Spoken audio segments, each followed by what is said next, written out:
very much.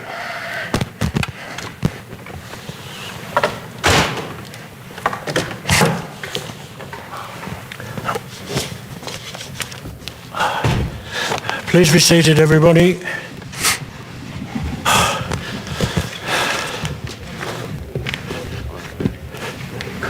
Just bear with me for a moment. Andy's messed all my papers up. Right, good evening, everyone. Can everybody hear me with this thing on? No problems, right?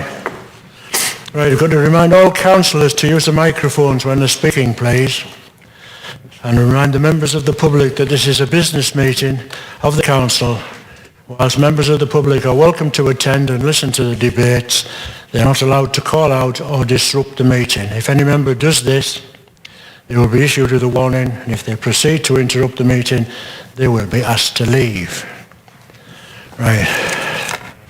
Once again, good evening, everybody. We'll make a start. Item 1, apologies for absence. We have apologies from Councillors Branson, Davison, Hill, High, Hubbard, Jones, Lewis, McIntyre, Polano, Purvis, Sands, Saunders, Smiles, Jeanette Walker and Wright. Did I ask anybody else? Right, okay. Right. Item number 2, declarations of interest. Anybody got any declarations of interest for tonight? Can't see any hands? No. Right, we'll do the minutes. Can we move that the minutes of the meeting of the 19th of October and the 17th of September be as a true record? Can we have a proposer and a seconder? 2 people? Alan Hill and Dennis. Then there was a third meeting. We had an ordinary council meeting on the 7th of September. Can we move that the minutes, sorry, it was the 31st of August, that one. Can we move the minutes, that the minutes are a correct record, subject to an amendment at the top of page 4, which was submitted by Councillor Arundel, who stated that in his experience, animosity only came into effect in the council chamber. It didn't appear to affect meetings such as the licensing committee or scrutiny panels. Members needed to find a constructive way forward. Can we agree those minutes, please? Again? Right, thank you very much. Next item on the agenda is announcements and communications. I don't have any. Questions from the public? There are none of those. So we're now on to number 6, which is the Mayor's statement and report. Andy, would you like to deal with that? Okay, thank you for that, Chair. Obviously, we're here tonight primarily going to focus on the potential budget, which we need to pass in law. We need to balance our books, and we need to do that in February. So we've got 2 to 3 months to do that. It's going to be extraordinarily tough, but I'll stress again, we've got a legal requirement to work together and do that. The budget here is the same in principle for any organisation, is that you've got money that comes in, you've got money that goes out, and if too much money goes out, you're in big trouble. And we can't do that. We're not allowed to do that in law. When councils do spend too much, or they're just about to, they go into a form of bankruptcy, and times across the whole country are so tough that already 4 councils have stood up and said they are on the fringe of going bust. I want to stress, in case we don't know, and I think we do, but when a council goes bust, it has catastrophic impact on the public, especially the most vulnerable. I think that there will be councils that do go bust in the coming months. I think there might be councils locally that go bust. I wouldn't name them and I can't be sure, but I wouldn't be at all surprised. I don't think that Middlesbrough Council will go bust. I think we can experience a really tough time. I think we're going to have to work together over the next 2 to 3 months to come up with some really tough decisions and some really intelligent thinking, find the best way through it and make some savings and cuts with the least impact, especially on vulnerable people, but it's going to be really, really tough. problem we've got, and the government and the whole country's got, is that we do not know yet how much money we're going to have coming in. We have no idea. We can have some guesses, but the guesses are based on assumptions about inflation and utility bills and council tax collection. But a huge constituent of our income every year is a government settlement. And as things stand, we have no idea. Now that is an awful situation for us to be in, and for every single council to be in. It is the case that right now Middlesbrough Council is getting a lot of headlines about the cuts that are going to come, and I don't know how big they are, but they're coming.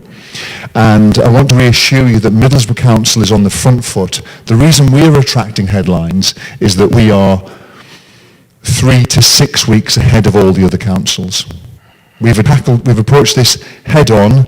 We've got conservative assumptions going forward, and we're going to do everything we can to stay in as healthy a shape. Because I stress again, if a council, and they do sometimes goes bust, it is the most vulnerable people that suffer. For example, we spend more on children's services in this town than anywhere else per head of population.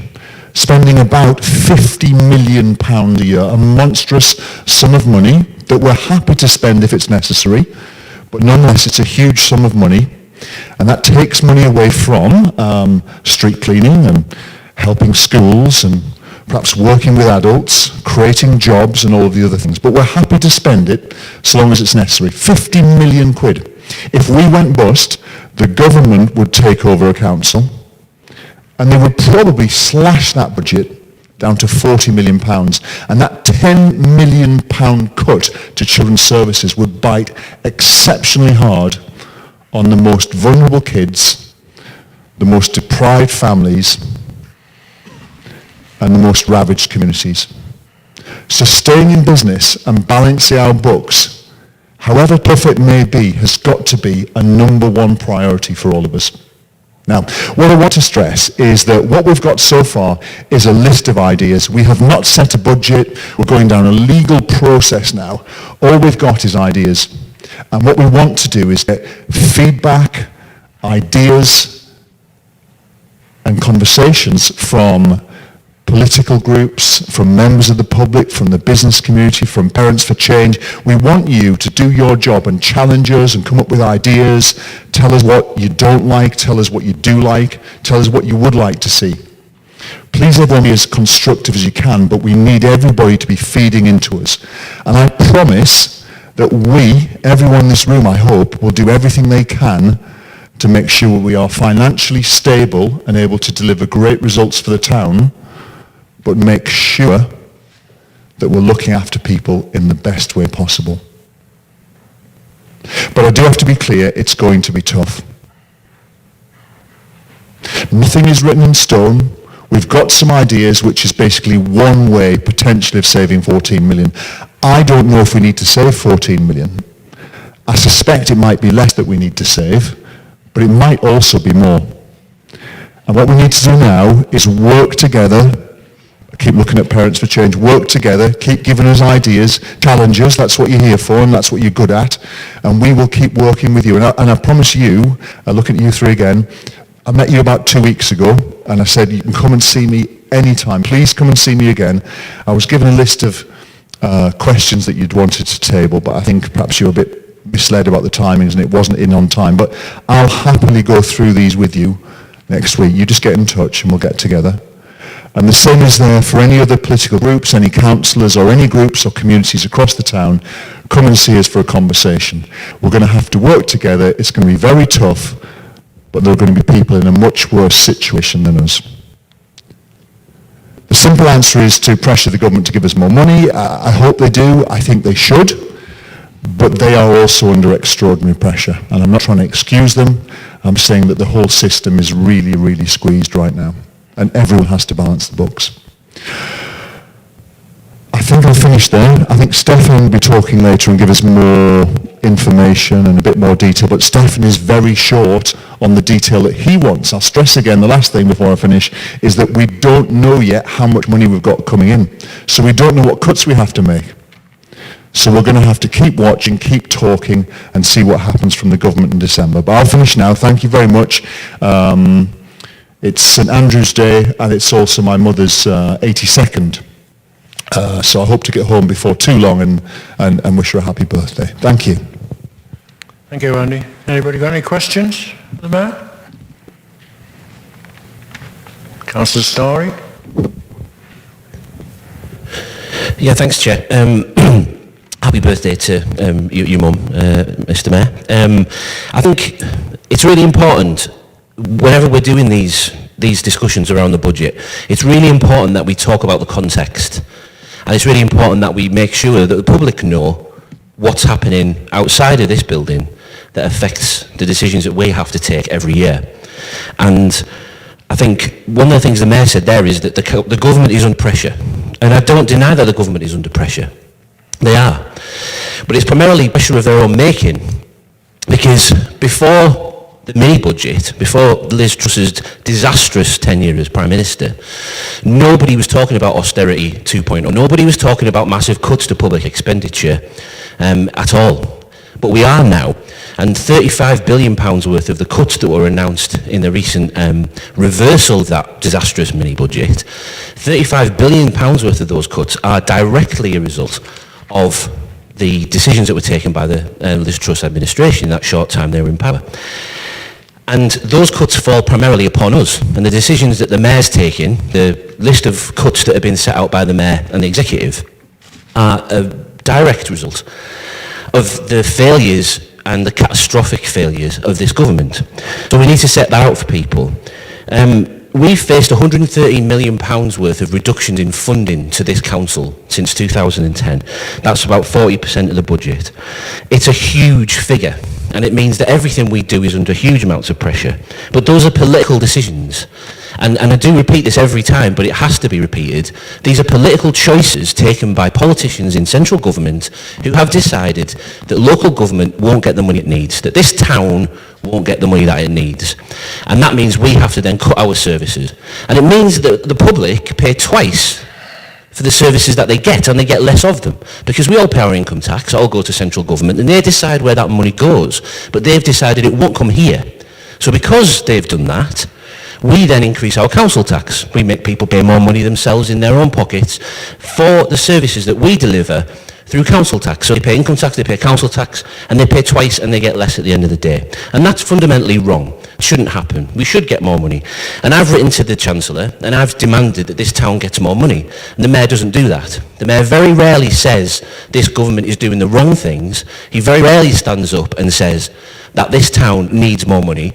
He almost never criticises this government, and I think he should. And I think the public should see the Mayor of this town say it is unacceptable for them to fund us as in the paltry way that they do. I think that needs to be said. And we know for a fact that the government have taken a deliberate political decision to take money away from this town, because Rishi Sunak said it himself. He said that he changed the funding formulas to take money away from deprived urban centres. That means us. That means Middlesbrough. That is a Conservative government choice to take that money away from us. And when you look through that list of cuts, there are a huge amount of important services in there that are desperately important to local people. And as the Mayor quite rightly says, the most vulnerable people, the absolute most vulnerable. We have done everything we can to be efficient. We have done everything we can to trim the fat, to do that. We've done all of that. And now we're down to the bone. And that means really, really difficult choices. And I'm looking through these cuts and I'm seeing a couple of things which are major priorities of the Mayor's. He's always talked about crime and antisocial behaviour. Community safety is taking a hit. He's always talking about potholes. Highways budget halved. That's what's in this budget. And my question for the Mayor is that acceptable to you? Do you find that acceptable? Because I don't know what your opinion is about the whole point of this, the whole point of austerity. Are you comfortable with that degree of cutting of services that are so important? And if you're not comfortable, then say it. Tell people that you're angry, that you're not happy with this, because I certainly am, and I know members on this side of the chamber certainly are too. We need to stand up and make sure people know that we will do whatever we can to protect services in this town, but we need to lay the blame where it should lie, and it is with central government. We'll do everything we can to be as collaborative in this process as we possibly can. But we are at a point now where there is nothing left to cut that won't hurt people who need support the most. So my question to the Mayor really is, yes, I take the point that this is serious and it's important, but I think you need to do more to stand up for the people of this town who need these services and may well end up losing them, because I don't think you've done enough. Thank you, Councillor. You want to reply? Yeah. Thank you. I agree with some of what you've said. Listen, I think that time from the 80s, when many of us were starting to follow politics, teaches us a really important lesson from places like Middlesbrough and Liverpool, that we're struggling and we're treated very badly actually by national government. But do you know what? If you stand up and moan and if you stand up and complain, you do not get more money. What gets you more money is trying to work with people in power. Now, clearly, and I've said many times, I'll say it again for the record, Middlesbrough, forget other places, Middlesbrough needs and deserves more money. What I'm not going to do is go on an anti-Tory rant like Matthew did, and I don't criticise for that, that's your job. That does not help. That does get you likes, and it does get some round of applause from certain sections, Matthew, but it does not get you more money. My goal is to get more money and more support from government, and I'll do that in the most intelligent way I can think of, which is doing all the things that I do. We all need to work hard, we all need to work together. I can write letters to government, and I frequently do, and I don't talk about them all, but I frequently do. But what I don't do is stand up and tell them how stupid they are, or how selfish they are, or how much they got it wrong. Because I promise you, if you want money from someone, whether it's a mate or the government, slagging them off while you're asking for it does not help. Thanks. Thank you, Mr. Mayor. Anybody else? Councillor Rathmell? Thank you, Chair. I agree with you. We've got to make some serious cuts. We've got to look at it carefully and balanced. The only concern that I have about this is the slashing of community safety with very little information available on it. Community safety isn't just street wardens driving around in the sooty-looking vans as people imagine from years gone by. They actually support vulnerable people. They actually reduce crime. You had the argument yourself with the Police and Crime Commissioner over Hemlington. When we've got a force like Cleveland and a Police and Crime Commissioner who's delivering about as well as he did when he worked at Safeway, we need to put some reassurances in place for the public. And if that means looking at alternatives and breaking down the detail on community safety, then that's something I think we should focus on, because you are not going to get anybody into Middlesbrough if it turns into a dive and starts getting out of control with no-go zones. Right, thanks. Thank you for that. I totally agree. Community safety is really, really important, and the money that we've invested isn't just about trying to stop someone committing a serious antisocial behaviour event. It's actually about looking after communities and helping vulnerable people, and it would break my heart if we have to make monstrous cuts there, John, but I don't know. At this point, I don't know. What we've got is a range of suggestions that amount to one, hopefully of many ways of saving £14 million. Nowhere is going to escape cuts, I'm afraid, but what we've got to do is work out what's going to have the least impact on the public, and within the public, what's going to have the least impact on the vulnerable people. I take your point completely. Thank you. It was well made, and I totally agree. Reducing the budget for community safety would be unpleasant, unwanted, and avoided at all costs. Thank you, Andy. Councillor Rooney? Thanks, Chair. Couple of points.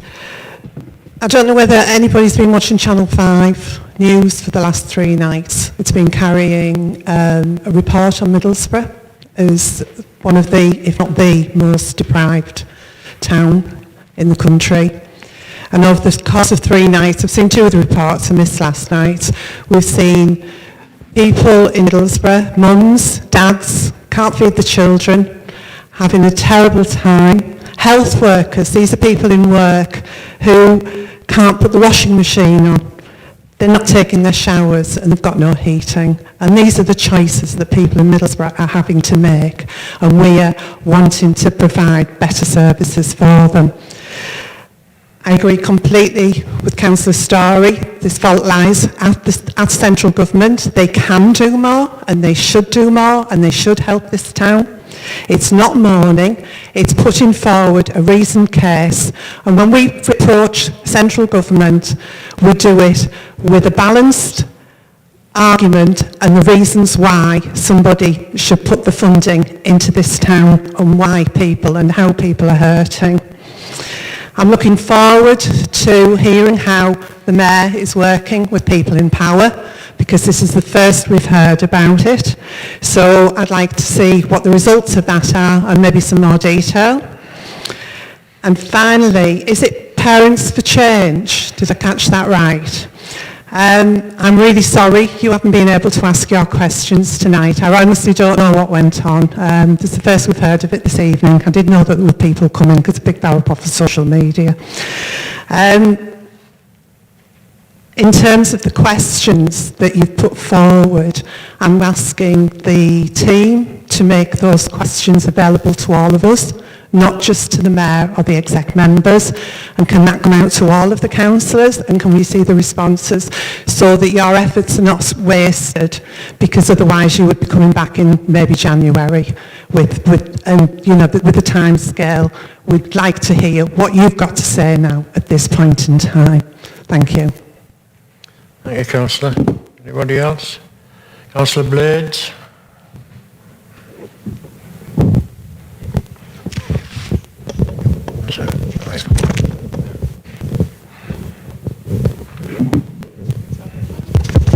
Tom, sorry. Yeah, thanks, Chair. I'd just like to ask the Mayor about council tax. Many people in my ward, and in fact most of the town, it's the largest monthly bill. So I'd like some commitment from the council that the increase won't be any higher than the 2.9% that's suggested in the plan that's already been put out. Yeah. Okay, thank you. It's a really good question, and clearly, when times are tough, what we'd love to see is zero increase. Or actually, in fact, what we'd love to see is a reduced council tax bill. The challenge we've got for people in power is that we have to match the money going out with the money coming in. And if we don't do that, we go bust and the most vulnerable suffer horribly. So until we know how much money the government will give us, which will be towards the middle to end of December, I can't promise anyone anything. And I stress again, everything that's on that list that we're talking about and debating, it's good debating it, but I'm not arguing with anyone because I don't want to see it either. And I'm saying that's just one set of ideas, and I would genuinely welcome ideas from other groups. In fact, I would encourage other groups to come forward and give us alternatives and ideas, because I definitely don't have all the answers. We've got some brilliant staff who've worked on this stuff for years, and I'm sure they don't have all the answers. So please come forward with ideas. I can't promise anything on council tax. When times are tough, I'd love to freeze it and say no increase. And who knows, maybe we're extraordinarily surprised and maybe letters to the Chancellor work and we get loads more money than we thought, and we can keep the council tax actually at no change. But realistically, it's going to go up by 3%. If things are really, really tough, all of us are going to have a decision as to whether we take some money from kids and other vulnerable groups, or do we put the council tax up a bit more? And until we know the detail of our financial situation, we can't speculate on that. So I'm saying we've got a planned 2.99% increase, and I do not know whether we can reduce that, or, heaven forbid, to avoid a catastrophe that hits the most vulnerable hardest, we might need to put it up. And I can't promise that, Ian. Okay? Thank you. Thank you, Randy. Councillor Cook? We'll make this the last question because we do have rather a lot to get through tonight. So, Councillor Cook, fire away. Thank Thank you, Chair. I just want to reflect on the fact that the Mayor has said approximately 4 or 5 times that he would like input from groups, and I just want to reflect on that later. I think we've just heard about if we don't pass a budget, the government could take over and then the most vulnerable will be affected. I don't see how that's different to ending the Safe Families contract, reduction in council youth services, reduction in the young carers contract, reduction or removal of the welfare service, and reduction in the not in education, employment or training. Are we not already at that point with these suggested budget savings? Thank you, Councillor Andy. Okay, that's a very good question, very good point. So none of those things are desirable, are they? Safe Families, that project there, I'm a huge fan of. I think it was about 2013 or 14, Sir Peter Vardy came to me and he told me about this project he'd seen in Chicago, this incredible project. And he talked about it called Safe Families, and it was about achieving huge amounts with actually relatively little money. And since that day, and learn more about it, I've been a champion of it. I think I played a small role in getting it brought in properly to Middlesbrough Council. I would hate to see that go. But I'm looking at you in the eye because I really mean this. I would hate to see any of these things happen. What we've got there is not what I want to see, Chris, or not what anyone here wants to see, or any member of staff wants to see. It is a reaction to a legal requirement that requires us, dictates that we have to show a balanced proposal at this point. We've got 2 to 3 months of discussion, negotiation, more information, hopefully more money, and I would love to see the things you've just mentioned taken off the table. And I'm optimistic that we can see improvements in the things you've listed there. But I'm totally on your side. It's a great question. The main point was that we're not there already. We're categorically not. If we don't balance our budget, the people that come in and take over will not negotiate with community groups. They won't listen too much to senior staff. They won't be listening to politicians about what's good and bad about different services. They will slash stuff. And we will see, for example, children's services lose, for example, potentially 10 million quid overnight. So what we've got now is potentially deeply unpleasant, hard on some people. What we could have, and for councils that don't balance their books, is a much worse situation. Sincerely, much worse. Thank you, Wendy. Right, we'll move on. Next item is the report for the executive members' reports. Now, it's a bit difficult this because we're a little bit short on executive members tonight. What's happened in the past, anyone who has a question, ask their question, but they're asking it to nobody, and they'll get an answer on an email, or you can just send an email and get an answer that way. It's entirely up to you. We have 15 of them.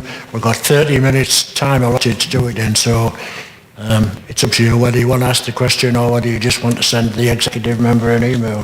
First one is for Councillor Cook, by Councillor Cook. It's to the Deputy Mayor, who isn't with us tonight. Mr. Cook, do you want to ask the question or not? Yeah, I'll ask the question. 2 minutes, Councillor Cook, you can. It won't even take that. Okay. With the recent Ofsted updates that we've received, there was actually no mention that we've lost the 2 most senior members of that department, and I'm just wondering what sort of impact that has had and why there was no mention of it, and what we're doing to recruit. Right, thanks, Councillor Cook. The next set of questions were for Councillor Hill.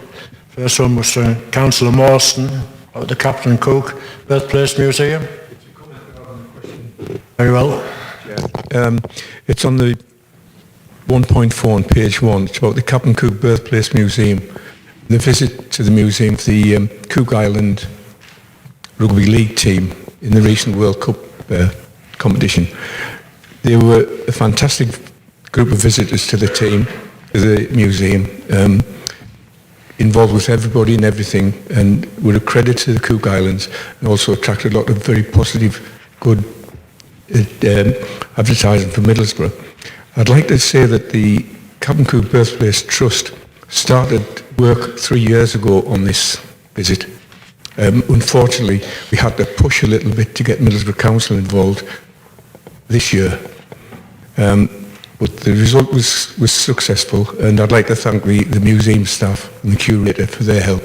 It was fantastic. Thanks, Chair. Thank you, Councillor. Next question for Councillor Hill was again from Councillor Cook. I'll withdraw that question. Thank you, Councillor. Next one again was for Councillor Hill. Councillor Branson, he's not with us tonight, so that's that one up down. Right, next set of questions were for Councillor Barry Cooper, and first one was from Councillor Chris Hobson. Thank you, Chair. Councillor Cooper, 3.1 of your report, green waste collections have changed to monthly collections. If they have, are we getting one in December and one in January and February? I sincerely hope they haven't, because I don't think my residents could possibly cope with monthly collections. Thank you. Councillor Cooper? Thank you, Chair. In relation to green waste, I think everybody should know that when you go into the Middlesbrough Council website, you can download a calendar which tells you exactly when we're doing the collections. I'm not a gardener, I don't profess to be. We are collecting them as they're advertised. If people can't manage with that, if they get in touch with us, we'll see what we can do. But it will be on an individual basis. We're not going to up the entire service because we can't. Sorry, Councillor. Can I have a supplementary on that, please, Chair? Seeing as I know you, yes. What I'm really asking, Councillor Cooper, is at the moment we have it, when we have the green waste, it has stopped now until end of March, beginning of April. But we normally have fortnightly collections. The new calendar will not be up yet. People, if they think that we're going to have monthly collections, will be up in the air because we can only just manage with fortnightly collections. So can you confirm that we're going to have fortnightly collections, please? Even if you've got to send me an email and send it out that way, I don't mind. Sadly, I can't confirm that for you because I don't know how the budget's going to go. If we can't afford to do it, then we won't be able to do it. Again, it's all down to priorities, and I think we will be on monthlies, and that'll be shown on the calendars. Obviously, if the situation changes, then that'll go on the calendars as well. But I can't promise you that. Thank you, councillors. Next council again was for Councillor Cooper. This time it's from Councillor McCabe. Thank you, Chair. Councillor Cooper, 2.3 in your report, you mentioned the gully smart system we've got. It's clear it doesn't work because the streets are a mess. Littered with litter, detritus in the gullies, lots of gullies are blocked, lots of localised flooding in the areas. My particular ward, it's a disgrace, the pavements are a disgrace. What's your plans on getting the streets clean, please? Thank you, Chair. Thank you, Councillor. We do have a process of cleaning gullies. We have a machine that goes around and empties them. I'm reporting my gullies all the time. In fact, I reported one just the other day behind the arena on Newport Road. That was flooded. I regularly report Newport Primary School because outside of there gets flooded. But sometimes we can't get into the gullies. Sometimes there's cars parked over the top of them. So what I can say to you, Councillor, is if you have an issue with a gully, get onto Middlesbrough or One Stop, report it, and it will be dealt with in the same that all others are done. But there's no easy answer to it. Thank you. Thank you, Councillor. Right, next question, again for Councillor Cooper, this time from Councillor Morstan. Thank you, Chair. Councillor Cooper. Councillor, can you stand to do it? Sorry, I do have that's fine. It's not disrespectful. Just a general question for everybody. We're trying to get back to what we used to do, the old rules. And people used to stand to ask the questions. It used to be hereditary. Obviously, some of us, like Councillor Morstan and myself, would find it rather difficult. So if you can stand, would you stand, please? Thank you. I understand the standing is... I understand, Tom, respect yes. for the Chair. Yes, thanks, Chair. paragraph 2.1 on page 1 of your report, carriageway resurfacing. A second contract's been awarded to Tarmac Trading Limited, and everybody can read this themselves. I'll cut to the chase. Ward members have been informed of works within their wards and the programme progresses. Is this a continuation of the pothole repairs that were done last year, or early this year and last year, or is this a new programme? And can we have sight of the programme, please? One more question is, the resurfacing that was done on Stokesley Road apparently was not done correctly. They didn't get the tarmac to the right temperature. Subsequently, we have daily deterioration of the road surface that costs a lot of money to resurface. Are we taking any action against the company who did the resurfacing, who did it ineffectively, to have them return to resurface at no cost to this council? Thank you. Thank you, Councillor. Yeah, we do have a big issue with the roads. We were hoping to have a lot more money to spend on them. We're not getting it, unless somebody up in number 10 decides, which I doubt. The talk about legal action against the company that's done it, I think I'll have to take advice on that one. I'm not qualified to say whether they've broken a contract or not. We do have a works programme in place. We are trying to fill up what potholes and do repairs as best we can. Again, it's if there's a specific issue, report it. If it meets the criteria, it will be prioritised and we'll deal with it as we can. But we don't have what I wanted, which is a pot of money to fix them all. I'm sorry, Councillor, it's just fact of life. Thank you. Ask a supplementary, Chair, please. My question included the programme you mentioned. Can the councillors have sight of the programme, which effectively says, I'll finish. Sight of the programme, please. Yeah, I can arrange that for you, Councillor. I'll ask the services to send it out to all councillors. Thank you very much. Next question again for Mr Cooper was from Councillor Blades. Yeah, thanks, Chair. With regard to 3.7 and 3.9 of your report, Councillor Cooper, will you commit to a proper consultation with ward members and even close residents before any more trees and urban meadows are planted, especially in areas where they're planted close to people's houses, just so we can save the cost of having them to be dug up? Two have had to be dug up in my ward because it wasn't an ideal place to put them. So can we have a proper consultation before any more gets done, please? Yes, we'll arrange consultations so that everyone knows what's happening. Thank you for the question. Right, last question for Councillor Cooper was from Councillor Branson, who is not with us.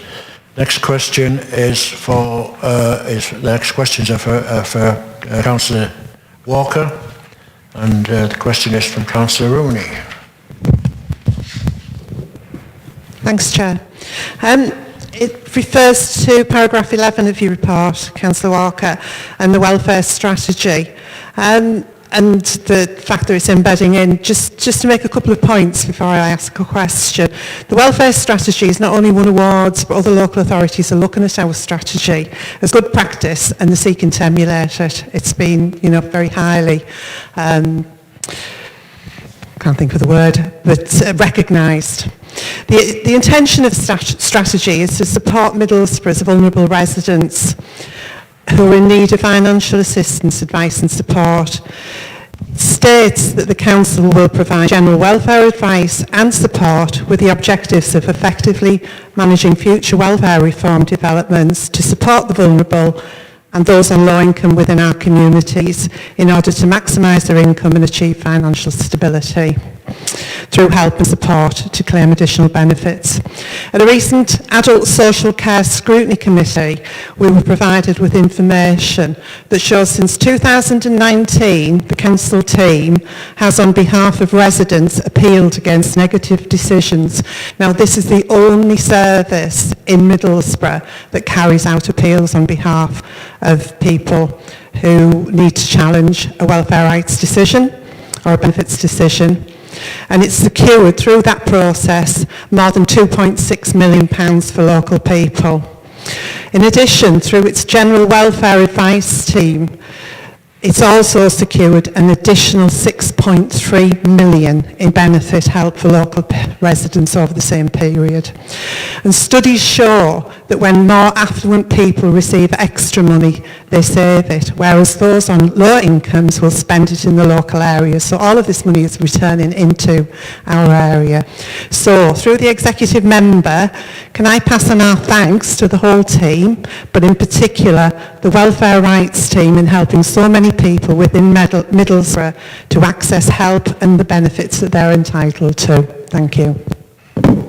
Councillor. Thank you, Councillor Rooney. I would mirror everything you said. There's obviously a dichotomy, I suppose, that we've got welfare rights as a proposed budget saving or budget cut. I'm going to talk about that a little bit during the MTFP session or the section today, but absolutely the welfare strategy has won awards. It's been nationally recognised, and I would totally pass on your thanks and join your thanks to the hard work by the council officers. And I would not disagree with anything you said there. It helps vulnerable people. It brings in money that they would then spend. Not even just spend, but just to look after themselves and get by and live. To be frank, we're talking about basic principles. So, thank you, Councillor Rooney. I'll pass it on. Right, next set of questions are for Councillor Tony Grange and Councillor Alan Bell. You've got two. Do you want to do the two together, Alan? Yes, please.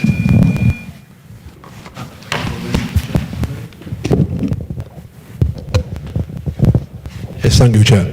My question links together the information in paragraph 1.2 and 1.7 of your report, alongside the considerations of the budget proposals.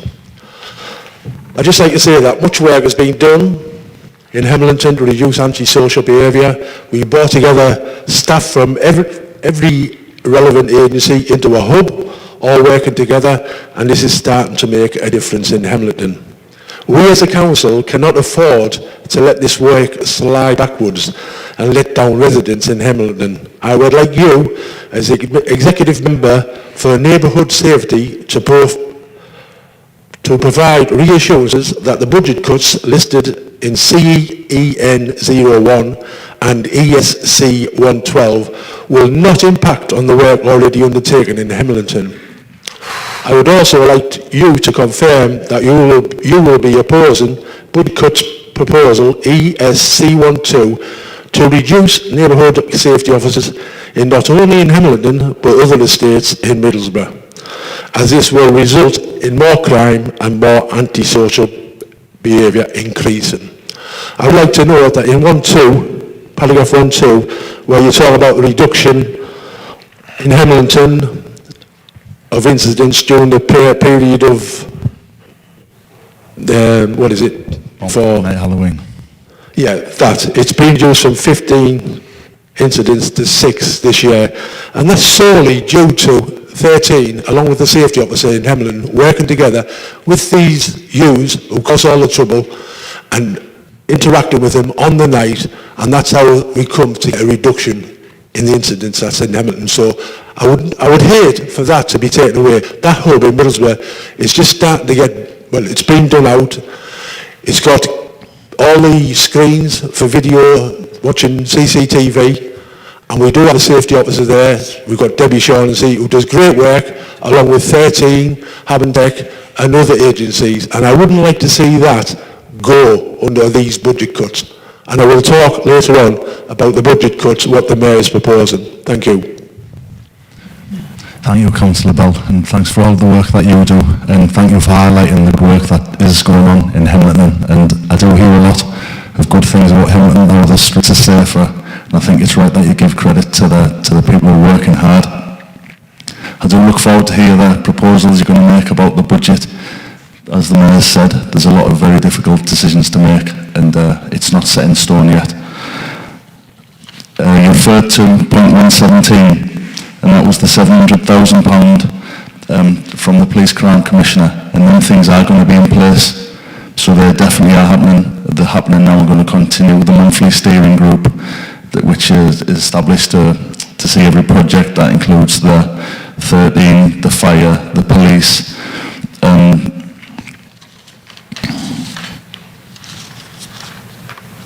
The recruitment of a community development worker that's going to be working in Hemlington and in Pallister Park as well. The development of a professional witness service, which is going to be happening soon, where there's going to be people walking about undercover with cameras. And there's been 1,000 leaflets given out to properties that are in danger and being targeted by antisocial behaviour, so improved for their safety. The CCTV that's, I've been told, just arrived, and that's going to be installed very soon. All right, thank you. Right, thank you. One more question for Councillor Grange. This is from Councillor Cook.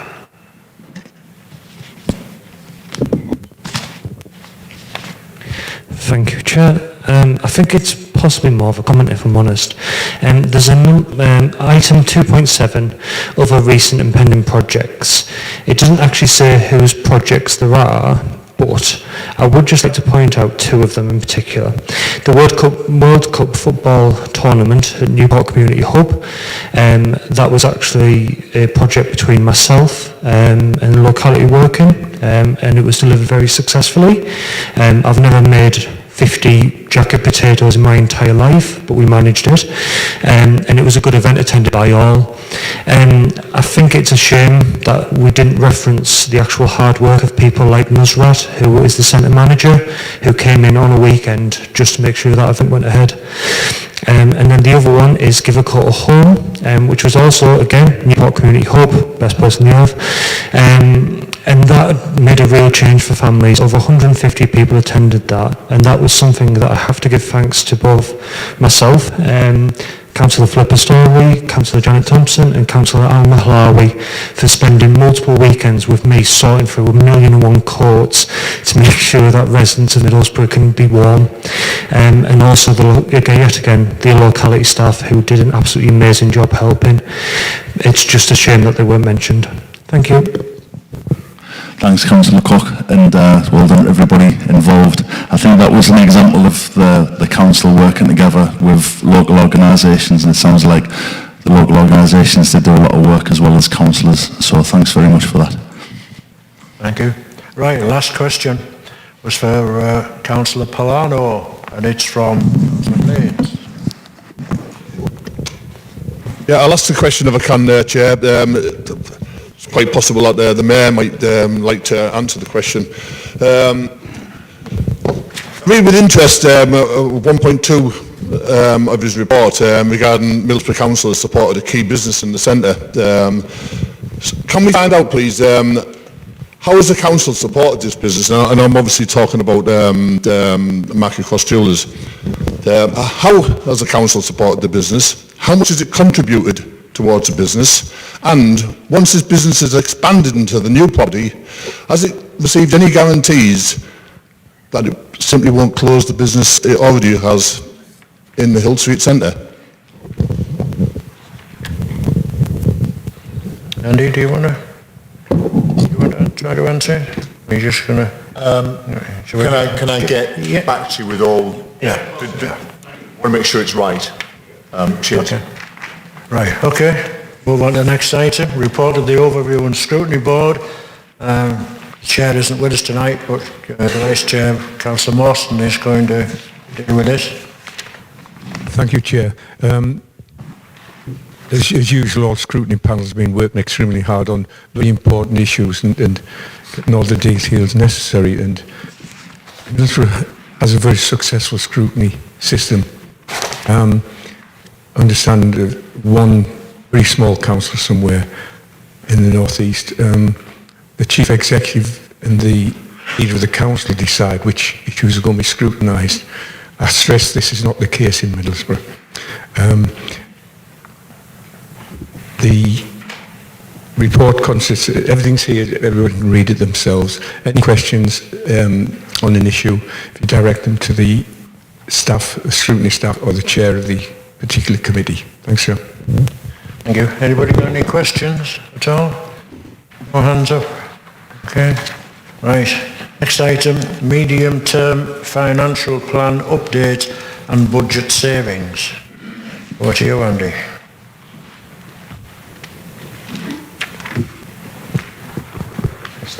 Stefan. Okay.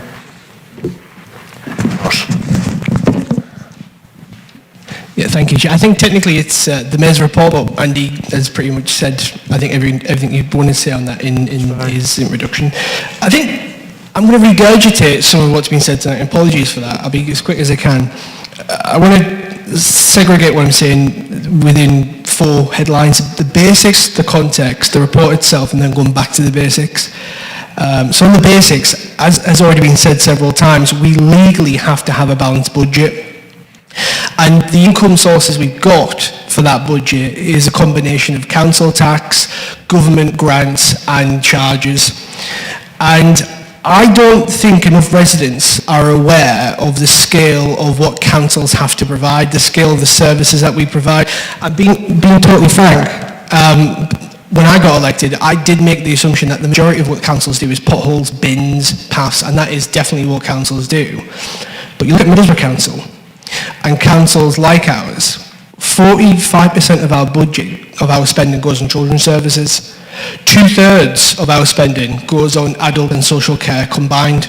The vast majority of what we spend basically is going out to those services which not every member of the public really interacts with or understands. They understand the bins, they understand the potholes, they see the council tax going up every year and those visible services coming down.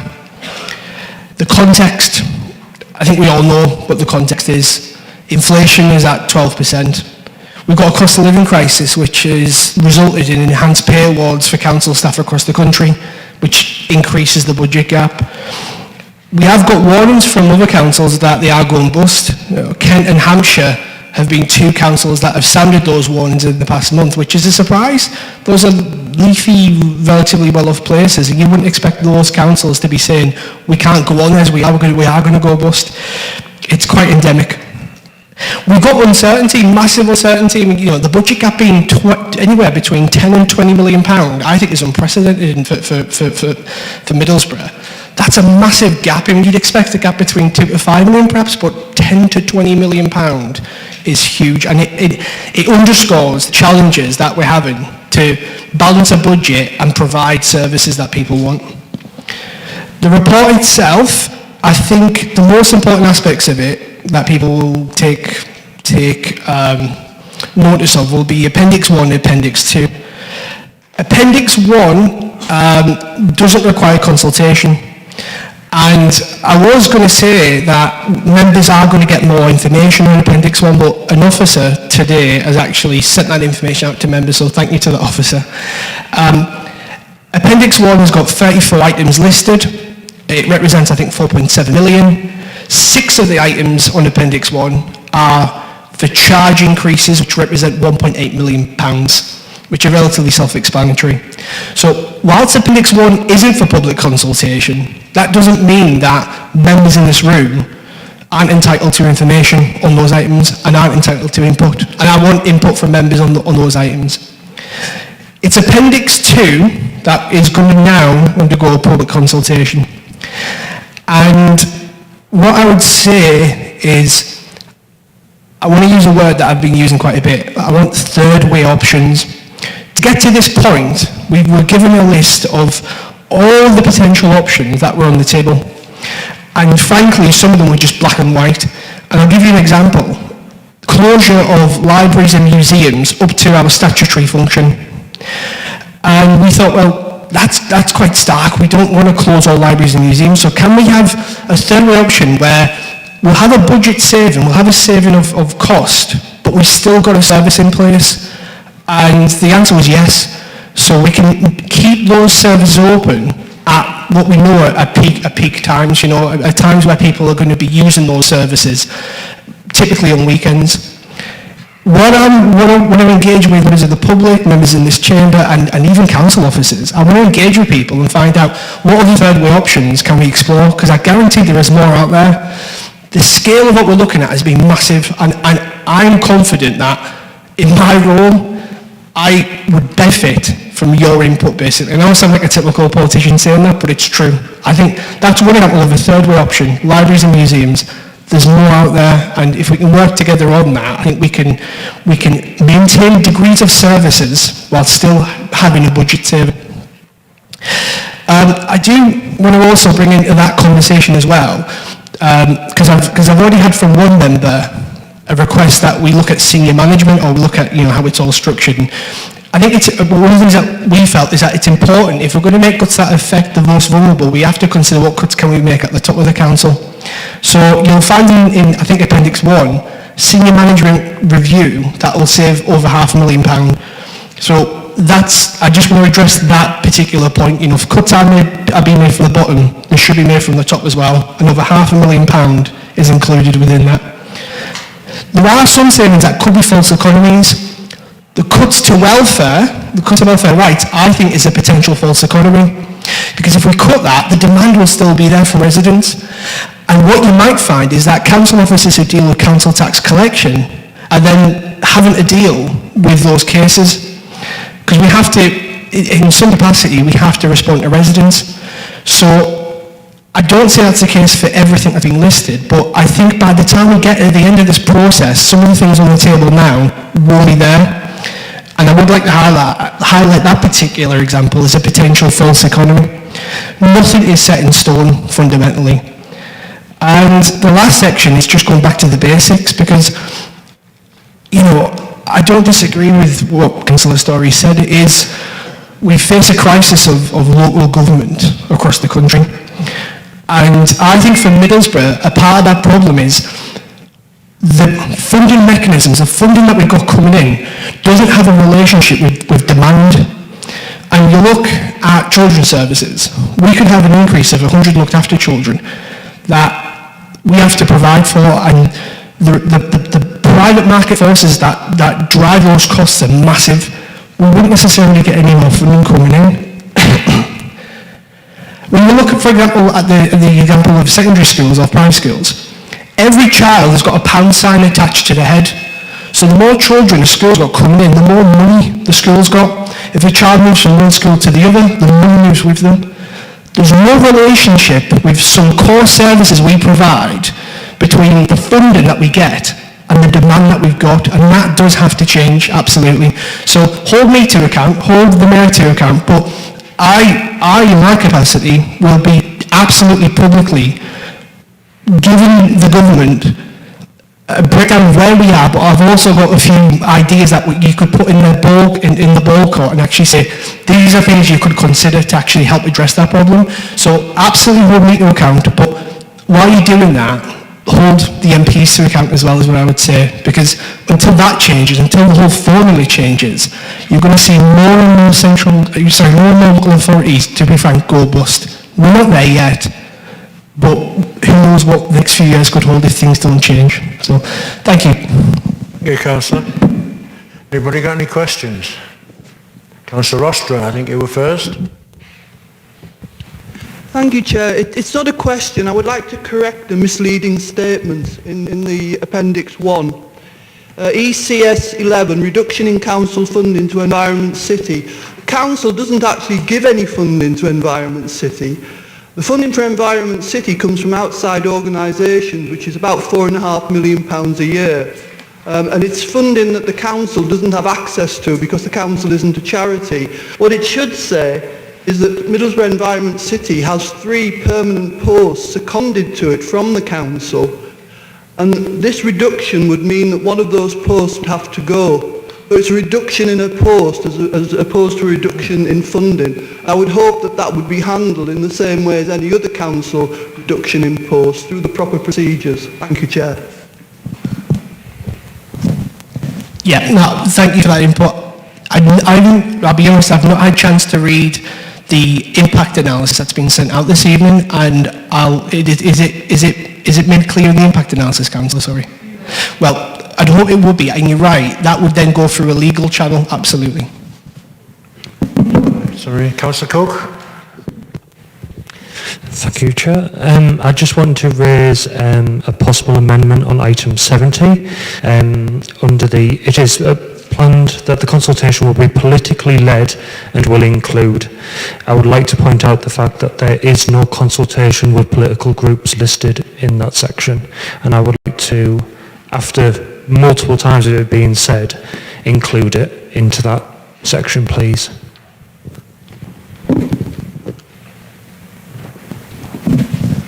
Well, I'm sorry, Chair. The proposed amendment is that we have an engagement with political groups as an overt approach. Is that what you're asking for, Councillor? Yes, it is. I have no objection to that. Anybody else got the hand up? Councillor Bell? Thank you, Chair. I did mention when I asked Councillor Grange, I did mention CEN 01, which says, do not implement council decision to pilot a locality officer in Hamilton. And it says underneath the impact, this proposal will reduce the impact of the opening of the locality hub in Hamilton and will lead to reduced levels of focused locality work in Hamilton. And I did mention ECS 12, and that was to reduce council expenditure on neighbourhood safety and seek to maximise the grant funding. And the impact of that, this proposal will see a reduction in neighbourhood wardens in estates and other residential areas. Environment wardens will still be maintained to do with fly tipping and other environmental crime. The town centre and areas of the town that are public space protection order in place will still have their warden presence. And once again, I'm saying, it says there, it's going to impact on the opening of the hub. It's also going to impact on the antisocial behaviour and the crime. So I would like to see that removed or some other form of person in that hub so that it is open and there's no impact. The hub is still going to be open. There is still going to be locality work in there. The organisations are going to work together, but there's not going to be that locality working lead that was in Newport. So we'll be working together, still working in the same building and sharing information in Hamilton. So what you're saying is there will be a person who works for the council in the hub to liaise with other agencies in the hub? There will be people from the council, I believe. I'll confirm that with you, but I think the neighbourhood safety officer and people like that will be in the hub, yeah. Thank you, Chair. Councillor Higgins. Thank you, Chair. Right. The government have a choice, and they chose not to help Middlesbrough, along with a lot of other deprived areas. It's a political choice. We are not a third world country. We get treated like one, but we're not one. And it's about time people started shouting about why we are treated so differently from a lot of other places down south. So I just get so angry when people say, well, you know, it's no point complaining because you get nowhere if you complain. Well, I find you do. You do get somewhere. Even if we don't, please let the people of Middlesbrough, the residents, know that a letter has gone from the Mayor, from the Executive Member for Finance, from the Conservative Party, from the Lib Dems. We've wrote ours from the Labour. And I'm sorry, you know, it's not political. It's not political. Everything's political. It's political that this government do not provide enough funds for the people of Middlesbrough. And it's not fair. And I don't know what else to say about it. But we all have to stand together and complain together. And let everybody else know that we're doing it. Because if we don't, what's the point in being here? Thank you. I wouldn't disagree in principle. I wouldn't. And I have said just now that the funding mechanisms aren't fit for purpose and they're affecting areas like Middlesbrough far more than the effect of other areas. Totally agree with you. If I had a drum, I'd bang that. I don't disagree with the message. From my point of view right now, I'm telling you that government are aware of our situation. It's fed back all the time. Not just our situation, the whole country. They're aware of that councils are already going bust right now, or at least sounding the alarm bells. I think it was Islington Council who've already went bust, but they've got their own issues. What I do think, from my position right now, with government knowing what they know, we have to wait, or at least I would prefer to wait until I know what the settlement figure is going to be. And I've got my own ideas, which members might not like or agree with, but I think, for example, you look at children's services, and that's a service which I said the funding mechanisms don't match the demand, no relationship whatsoever. And a potential suggestion I'd like to put in a letter that I would draft to the government, and I'm going to draft to them, would be to amalgamate those services regionally, and to have a regional hub in which actually those services are funded via central government, via different pot. Either way, I saw you shake your head there. If you're going to shake your head, fair enough, but I'm telling you, this government, if we go there and say, this isn't fair, we're not getting enough money, I don't think they'll be receptive. If we can go to them with some potential solutions and say, this is the things you need to think about, because as it's standing now, you're going to be having to bail out councils all across the country unless things do change. And part of that is funding, but part of it is how we deliver services. I think if you amalgamate some services, you get economies of scale, you can get rid of layers of management, and those savings could then be passed down to make sure the services are targeted and funded better. It's an idea, you might disagree, but I would prefer to write my letter with potential ideas that might very well be ignored, but at least I would make the effort. But in spirit, I don't disagree. I'd feel, where I'm at now, I'd rather wait until I know what the settlement is and then give them something to think about. Thank you. Thank you, Councillor. Chair. Can I Councillor come back, Roney? Chair? Sorry? Can I come back? As long as you're quick. I am. Okay. Well, it seems to me that it's just going to be you that's going to decide what's going to happen. And I don't think it's fair that just one person is going to have the say-so of what's going to happen. See, he's shaking his head now. Somebody tell him. So the thing is, if we don't write the letter, or if we do write, it's what I think everybody in Middlesbrough would want this council to do. That be telling the government they don't have to do it. And for us to write and say, well, we're going to amalgamate. I don't know whether the people in Middlesbrough realise this council is only legally responsible for 2 services within this council. That's children's services and the elderly. Now, a lot has been said about children's services, and it's not the children's fault. It's not the children's fault that they are in the position that they are in. So, have the government realised that we've had an influx of children to the homes, to the services? And that's why the amount of money is being spent. So, I'm going to sit down because I'm starting to waffle on now. But please write those letters. Everybody, write those letters to Central, to your MPs, if you can find them, and see if we can do something together. Thank you, Councillor. Right, we'll have Councillor Rooney. We'll make this the last one because we'll have plenty of time to ask questions when we do the budget meetings. Okay. We still have quite a long way to go tonight yet. Thanks, Chair. I'd like to refer to paragraph 44 of the report, and it talks about the Living Wage Foundation being recommended levels of pay. That was hard won in this authority, and we've already talked about how poor and how much poverty there is in this area and how many people who are working are actually claiming benefits. So I'm quite alarmed that this is being looked at. I'd like you to take that back.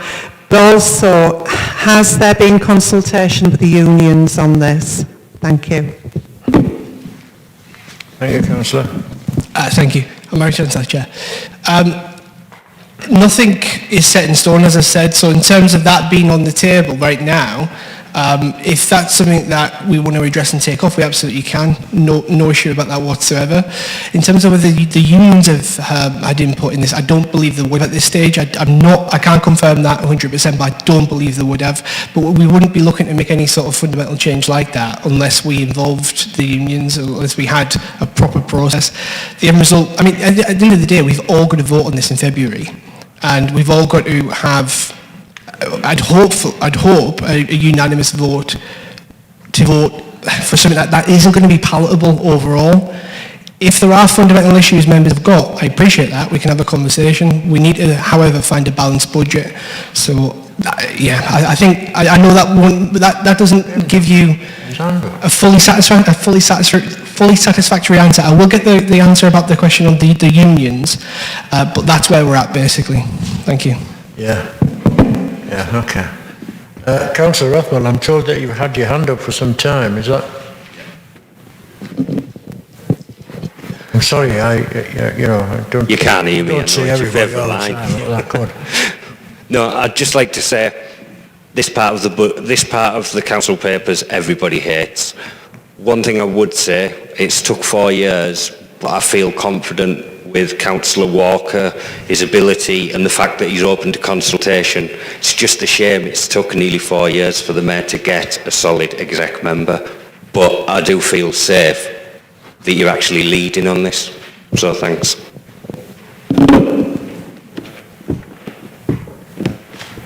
Thank you, Councillor.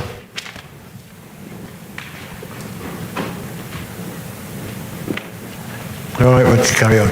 Okay. Right, we'll go on to the next item, which is item number 10, which is the local plan scoping. I think you're going to do that, sir. Just going to read it out, not to... That's fine, yeah. Well, isn't it, because... Yeah. I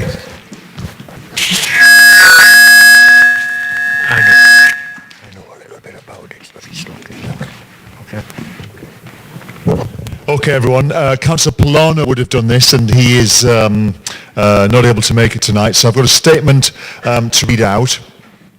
If there are any questions, I think there are several people along this line, and perhaps in the chamber who could answer these questions more efficiently and effectively than I can. But here we go. The local plan scoping report and evidence base for tonight, 30th of November. In September this year, the council decided to officially cease work on the emerging local plan and start work on a new local plan. The first stage of preparing the new local plan is the local plan scoping report. This explains that the council intends to prepare a new local plan for Middlesbrough and that it will cover all planning matters except minerals and waste, brackets, which will continue to be dealt with jointly by other Tees Valley authorities, close brackets. A public consultation will take place between the 5th of December this year and the 31st of January next year to notify statutory and general consultees of the intention to prepare a new local plan and invite representations on what it ought to contain. A sustainability appraisal scoping report has also been prepared and subject to consultation at the same time. The local plan scoping report and the public consultation will ensure that the initial legal requirements for preparing a local plan are met. In addition, the council will undertake a call for sites to run alongside the local plan scoping report consultation. Landowners and their agents will be asked to submit any available sites to the council so their future development can be assessed. Every response received during this consultation will be considered by the council and used to prepare the new local plan. I would ask that members approve the recommendation that the council approves the local plan scoping report. Thank you. Anybody? Councillor Rothwell? Thank you, Chair. Just looking at the consultation period, 5th of December to the 31st of January, I'm just wondering if we can take that back a further 2 weeks extension to the 14th of February, given that the holiday periods are covered by that and most people's attention is elsewhere and they're distracted. Would that pose any problem, and could it be extended to the 14th of February as a minimum? That's a good question. I will ask the question and we'll get back to you unless somebody here can confirm. Don't think it would matter. I think what you've been asked to decide tonight is the report Yeah, itself. yeah. Okay, yeah. Okay, so I don't know whether you heard that, but what we're asked to do tonight is agree the report. The dates of the consultation can be debated and discussed and possibly moved afterwards. Can I just say something about this? I was at the original meeting when we started, and all this is, it looks very, very technical, but all it is really, we're going to vote on something tonight that's going to give us permission to rewrite a local plan. That's basically all it means. Without this going to a vote tonight and be voted in, we won't be able to do a local plan. This is all the periphery work to start with, to say that everything's okay, people have been spoken to, and we can proceed to do a plan. And it's as simple as that. Anybody else got any questions? No. So I'll hand over to Charlotte. We do a vote. Okay, thank you, Chair. So you're being asked whether you will approve the local plan scoping report with a view to it then being consulted on. Can I ask if anybody is against approving the report? No? Are there any abstentions? Okay, thank you, that's carried. Right, item number 11, urgent items, there are none. Number 12 is members' question time, and there were no questions tonight. Item 13, which is motions. Chair, point of clarification on that. With regards to the motions, I just want a point of clarity on motion number 155 before it's discussed. At the previous meeting, an administrative motion was put forward to move this on because of a number of questions that had been raised by Councillor Saunders as the chair of that committee, Councillor Hubbard, I believe Councillor McTighe, and I raised several points as well at the meeting which were directed at the monitoring officer. Those questions haven't been answered, and just for clarity, SIPFA have identified that our constitution is not really fit for purpose, and one of the areas we've got to work on is finding one that's fit for purpose, it's accessible, user-friendly, and it's refreshed. So therefore, under Article 5 and Council Procedure Rules 1, I'm asking if you'll exercise your right as chair of the meeting to put this item on hold, move it until we've had the questions answered. And that's your prerogative, Chair, as with the Constitution. It is indeed, yes. I have thought about this long and hard. To be quite honest with you, the thing that happened to raise this with this motion is that it was done some considerable time ago, but it was done under the Constitution that we have now. For us to bring it up, to cancel it and say that our constitution isn't worth having, and we'll do it again when we get a new constitution, I honestly believe that a new constitution won't be available for about 18 months to 2 years. You're just putting off the inevitable. It's been at council meetings twice. This is the second time. And I think really that it's time that this item was put to bed. So, no, Councillor Rothwell, I won't agree with that. Okay, so just for clarification, Chair, you said that this relates to an incident that was done under an old constitution, therefore it must be the 2018 which applied the 6-month rule that we've not received answers from the monitoring officer on. So are you saying that regardless of the errors you've identified, you wish to proceed? Yes.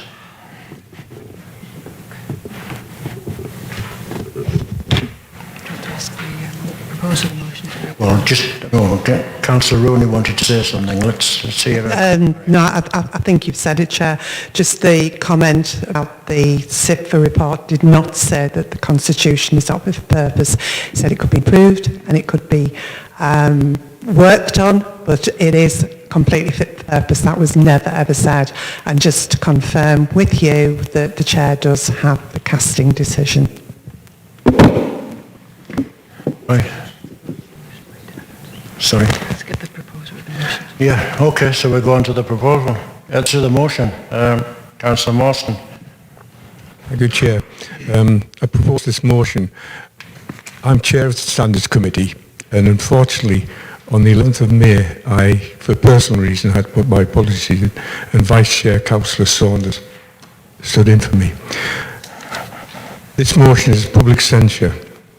A Standards Committee meeting held on the 11th of May 2022 concluded that Councillor J. McTeague, acting in her capacity as a member of Middlesbrough Borough Council, the Council had breached items 3.2, 3.5 and 3.12 of the Members' Code of Conduct in social media posts on the 28th of November 2019 and on the 23rd of December 2020, in that she did not respect others, conducted herself in a manner which was likely to bring the authority, office or the members into disrepute, and did not use social media responsibly. Following consideration of the Standards complaint, the Standards Committee, in consultation with the independent person, ordered that a number of sanctions be imposed, one of which included that Councillor McTeague be subject to a motion of public censure at a full council meeting. Councillor McTeague has also failed to comply with the other sanctions that were imposed by the Standards Committee at the hearing on the 11th of May 2022, namely, 1. Councillor McTeague was to provide a written apology to council employee who was subject of the complaint by 6th of July 2022, with a copy provided to the Standards Committee.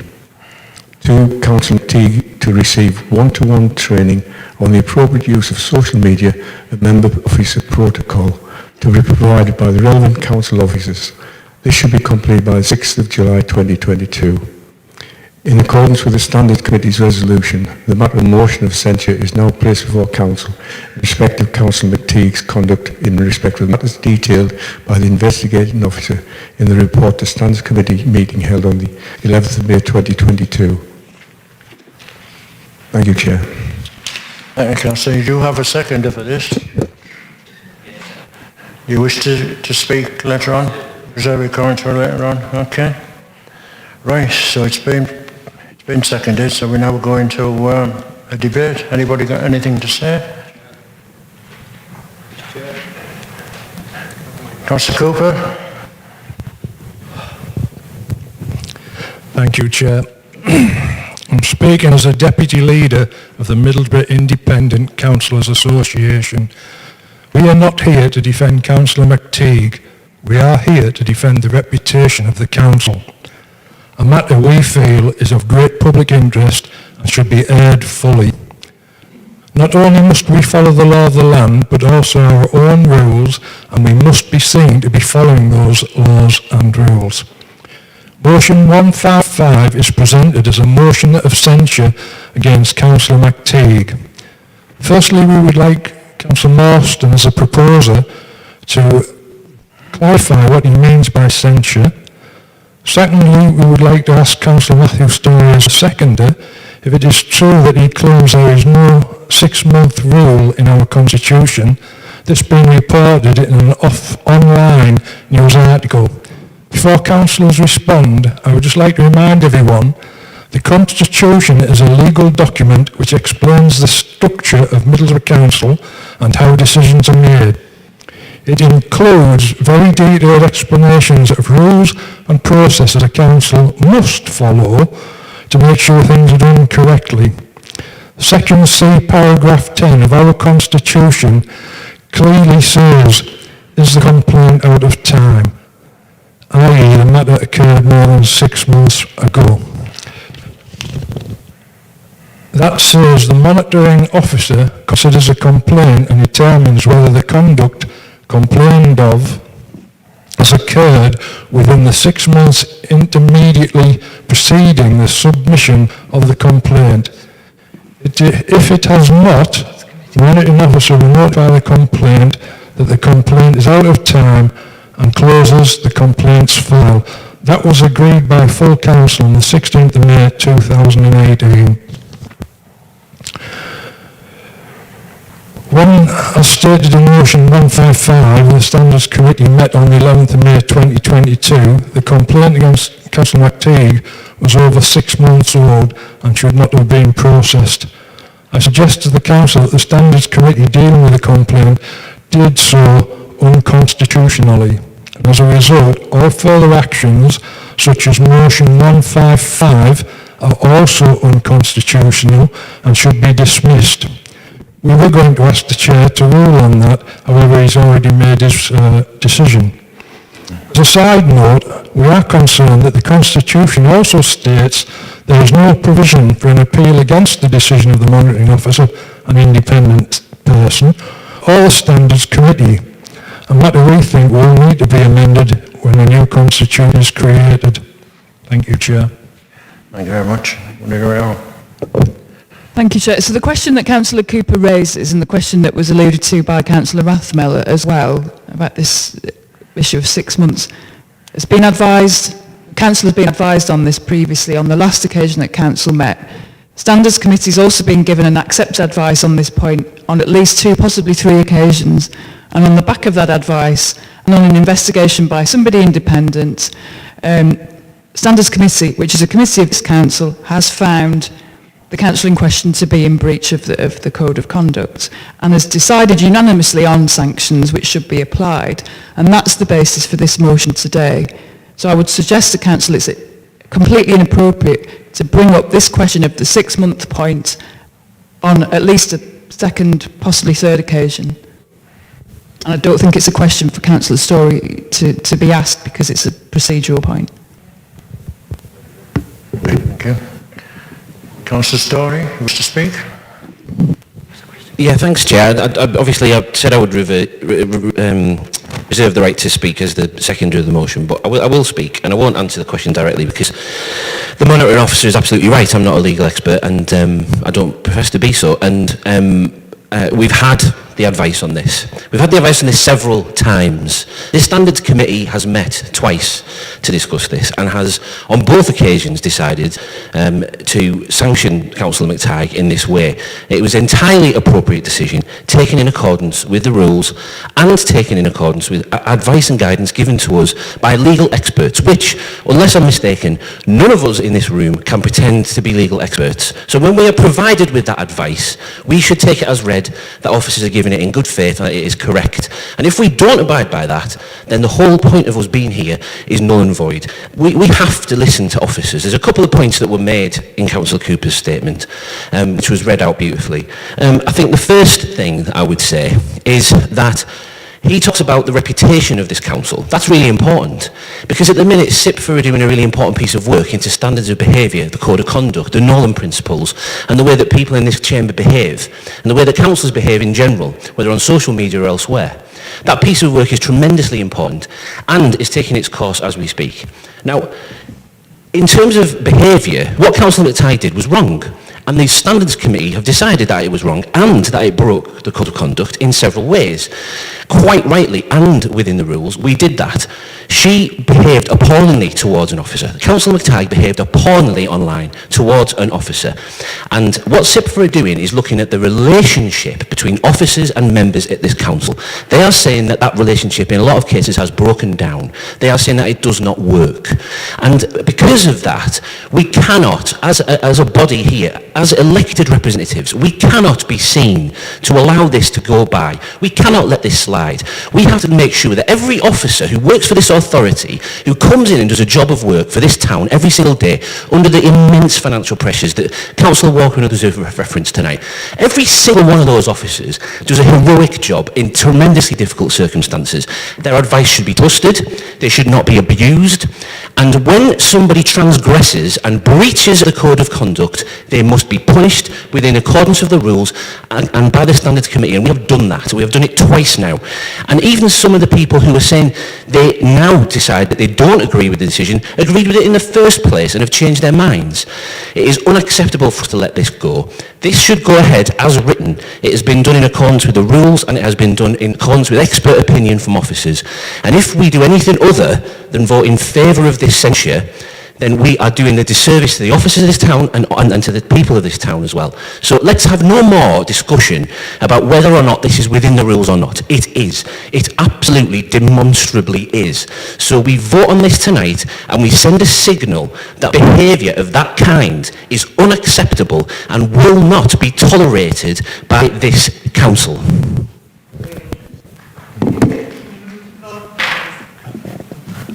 Yeah. There's a queue first. Oh, is somebody else first? Well, yeah, I think Councillor Marston was first. Chair, if we don't take action on standards complaints, we are failing in our duty. Unfortunately, we're in this pickle because of the behaviour or actions of Eric Pickle a number of years ago, who abolished the Standards Board of Great Britain, which basically left us with no teeth, no power. But we cannot stop going through the motions of having a Standards Board and taking action like censures if necessary. We can't go, I'm just disappointed we cannot take more action than we have tonight. That we've been left in this predicament by the action by a very strange person, Eric Pickles, who's no longer an MP. I think he's Lord now, his actions. And that's what I'd like to say. And I agree with Councillor Story. It was a unanimous decision by the committee on the 11th of May to censure Councillor McTeague. Thanks, Chair. Can I propose we move to the vote, please? We'll move next business to the vote. There's something I have to do first, I'm sorry. Just hold on. I was initially going to allow Councillor McTeague to speak if she'd been here tonight. She decided that she wasn't coming. She did send me an email and she has asked me if I would read it out. So in fairness to the lady as well, I think I should read it out before we go any further. Just a point of clarification on that. Can I just ask, on what basis are we allowing Councillor McTighe to have a statement read out in this meeting? Because as I understand it, if on any other agenda item, if it referred to me as a councillor, if I asked for a statement to be read out, I don't expect that should be read out in this meeting. She has had ample opportunity, both at the standards hearing and in council meetings here, to come and give her case and put her point across. There is, unless I'm not aware of it, there's nothing in the Constitution that says you can read out a written statement from a councillor. If she wants to have her say, she's had ample opportunity and she should be here tonight. If she's not here, Chair, I don't think you should read the statement out. We don't realise, we don't know why she's not here tonight. Be anything at all. And unfortunately, she should be able to have her say. If she was here, I would have asked her to speak and say it. So, I'm sorry, I'm going to read it out. Right. Sorry, Chair. Sorry, Councillor Story. Constitution, Council Procedure Rules, Article 1, means it's the Chair's meeting. He determines what happens. You cannot spit your dummy out and throw your rattle across the room because he's allowing a statement to be read out. Let's get control. It's not... Yeah. Okay, so I'm going to read it out, what she's asked me to say. Residents... Oh, God, it's gone. Right.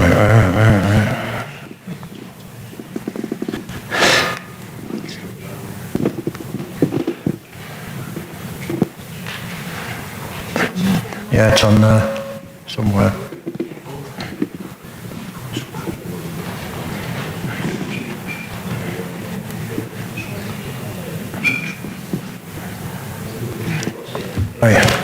Residents have had to pay £113,000. She's got that from legal to a firm of external solicitors to investigate complaints which achieved nothing. I'm being asked to apologise to an employee for asking a question on social media. He has not made a complaint and when interviewed stated, "It doesn't bother me." How ridiculous is that? A complaint was made by ex-councillor Ashley Waters. His previous complaints about me last year were all thrown out, but solicitors were sent a bill for over £8,000. It's clear that councillors on the Standards Committee are not even au fait with the rules. The current complaint was out of date. That's swept aside. The rules stating a motion cannot be brought back to council within 6 months, also swept aside by legal. They're very good at wasting money we don't have on pointless, fruitless exercises.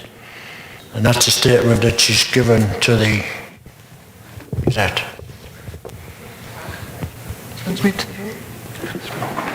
Yeah. I'll be dead quick. So, listen, I don't think there's a single person in this room who doesn't think that Councillor McTeague behaved badly, very badly. She should categorically not have done that, and I think we're all in agreement of that.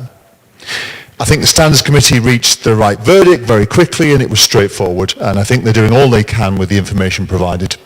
The context, though, gives us a slightly different picture, right? All staff need protecting. However, this member of staff never made a complaint, nor did anybody else. It was actually a rival, someone with a grudge. In my words, a disgraced councillor who had a long-standing tit-for-tat grudge with Councillor McTighe. He raised the issue out of political spite. Now, the Standards Committee was presented with the case, and it did its best, the best job that it could. I do think that we are being drawn into a personal grudge. There's a council officer who needs protecting but actually isn't bothered and never made a complaint. And I'm going to vote against it, not because I support Councillor McTighe and what she's done, because she shouldn't have done it. But I want to make it clear that the standard system is being abused by councillors and ex-councillors for their own personal gain, and it's completely wrong, it's expensive, and it's damaging to this authority. Councillor Arundel, I think you were next, sir. Thank you, Chair. It's my view that what we've got in case before us tonight is a case of natural justice. We can't simply have the rulings of a standards board ignored. Two fingers being put up at the standard boards repeatedly. Otherwise, we might as well not have the standards board. And people can get away with what they like, and that's wrong. Whether people have a view or whether that was justified, the standards boards looked at it and found out a verdict, and that verdict was passed, and that person should have accepted the ruling and done what she was asked to do. As far as I'm concerned, as I say, as far as I'm concerned, natural justice says that we should vote for this motion tonight. Thank you. Councillor Story? Sorry, Councillor Rooney. Thanks, Chair. Need glasses. Right, I absolutely agree with Councillor Arundel, and that's not something that happens a lot, but his statement tonight, I completely support. We've had a lot of debate about this. This was an investigation carried out by an independent person, somebody who looked at this fresh. So to suggest that it was less than what was presented is totally wrong, and I'll be voting for this motion. Thank you. Councillor Rothwell again. Thank you, Chair. I just want to make sure that all members, seems they're all constitutionally aware, have the full information available before they make an informed decision. So therefore, I'd like to ask the Chair of the committee, although he wasn't there, doesn't know what happened, Councillor McTighe, she was asked to provide a written letter of apology to the employee who was subject of the complaint. Was Councillor McTighe provided with the name and information in order to send that and submit that apology? If the employee wasn't bothered, was she advised who the employee was in order to make the apology? Sorry, Chair.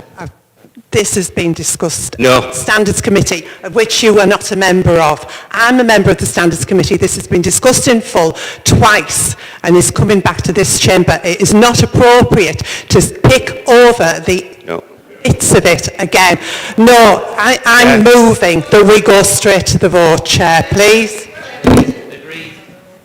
Chair, I'll move a point of clarity then. Can the monitoring officer provide me with the information I've asked for, which is, was Councillor McTighe provided with the name in order to comply with point 1 and apologise? Also, point 2 requires that she receives one-to-one training in appropriate use of social media. What dates were provided, how many opportunities? Could you provide that information, please? Yes, of course you can. Councillor Rathmell, as I've already stated, this issue, these questions were dealt with at the last occasion that Standards Committee met when they decided about whether to bring this motion of censure again. I'm not prepared to answer those questions in this forum. It's not appropriate. So, a point of clarity can't be clarified by the legal officer. That tells you when the system's broken. We'll go to the vote. Right, we'll go to a vote. Okay, can I ask for a show of hands for those in favour of the motion, please?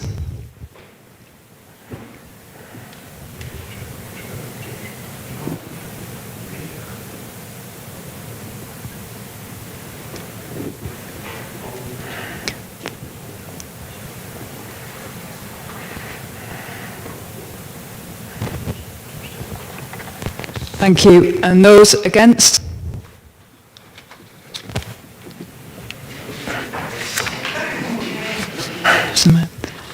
Thank you. Any abstentions?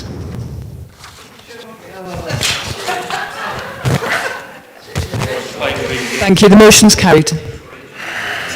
Okay. Right, we'll carry on. Next motion is free school meals.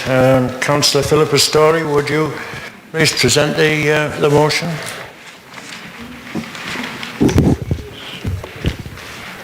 I present this motion. Middlesbrough Council acknowledges that Britain is in the midst of a cost of living crisis that is affecting households right across our borough. We are particularly concerned about the impact on low-income families with school-aged children. This council notes that figures from the North East Child Poverty Commission show that 41.2% of children in Middlesbrough are currently living in poverty. Obviously that is higher in some wards. The council notes that at this time only pupils in reception in Key Stage 1 are entitled to free school meals in Middlesbrough. Given the cost of living crisis, this council is deeply concerned that nursery children in now maintained schools and nurseries are excluded from this offer. The council therefore believes that ensuring our younger students are included in our free school meal offer is a critical tool to achieving those goals. The council acknowledges the Mayor and his executive have forecasted an overspend for this year's budget and that additional costs cannot be incurred lightly. However, given the longer-term benefits for a healthy start in life brings it is right that the potential of such a scheme be explored. This council therefore calls upon the Mayor and Deputy Mayor and Executive Member for Children's Services to publish costs associated with the extension of Middlesbrough free school meal offer to include all 3 and 4-year-olds in nursery and primary schools in the borough, and to do so by the end of December 2022. The Council also calls upon the Schools Forum to set out the implications for schools by the end of December 2022. This Council requests that the Children and Young People's Learning Scrutiny Panel then consider the Mayor's assessment of the costs at its meeting in January 2023. Thank you. Thank you, Councillor. Councillor Thompson, you are the Secretary. Will you wish to speak later? Yeah, I'll speak later, thank you, Chair. Okay. Right, invite members to speak on the motion. Anybody got any? Mr. Mayor? Thank you. Welcome this. I think it's great that we look into it, and if it's remotely feasible, I think it would be a brilliant thing to do.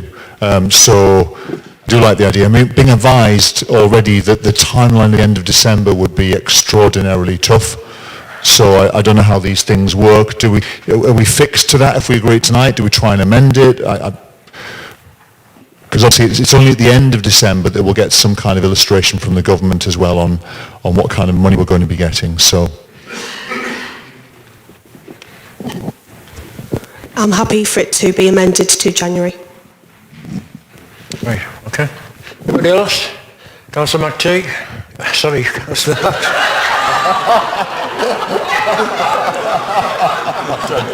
This time, hang on.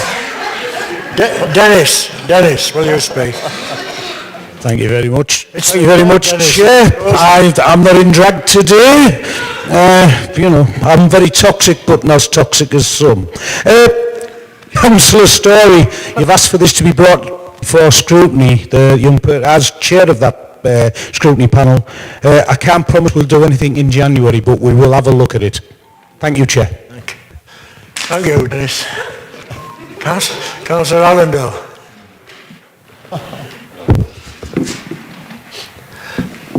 Thank you, Chair.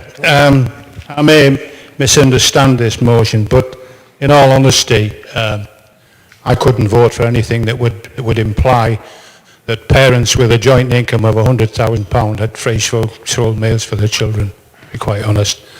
Fair enough for people who have low income, that's great. And that's how it should be targeted. But it can't across the board for all kids. You might have a family bringing £150,000 a year in. Should they get free schools? Not in my book. Thank you. Thank you, Councillor. Councillor Rooney.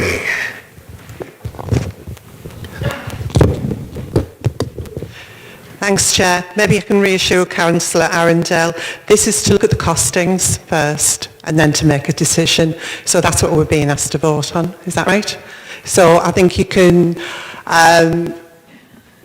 vote on this without committing yourself to something further. Thank you. Right. Somebody else? Councillor Thompson, you used to speak now? Yeah, thank you, Chair.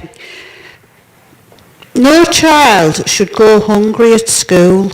Right now, 3.9 million children are living in poverty in the UK. That's about 8 children in every classroom, and the cost of living crisis is getting worse. For many children, living in poverty can mean going to school hungry. Children growing up in poverty have worse chances in life, poorer health, fewer opportunities.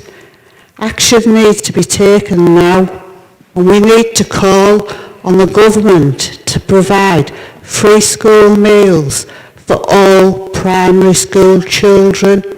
Free school meals would mean every child would get at least one nutritious, healthy meal a day.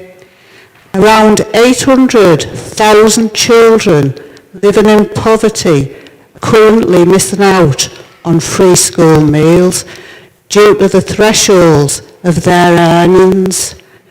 Free school meals would relieve stress and anxiety for children at mealtime, relieve pressures on struggling families.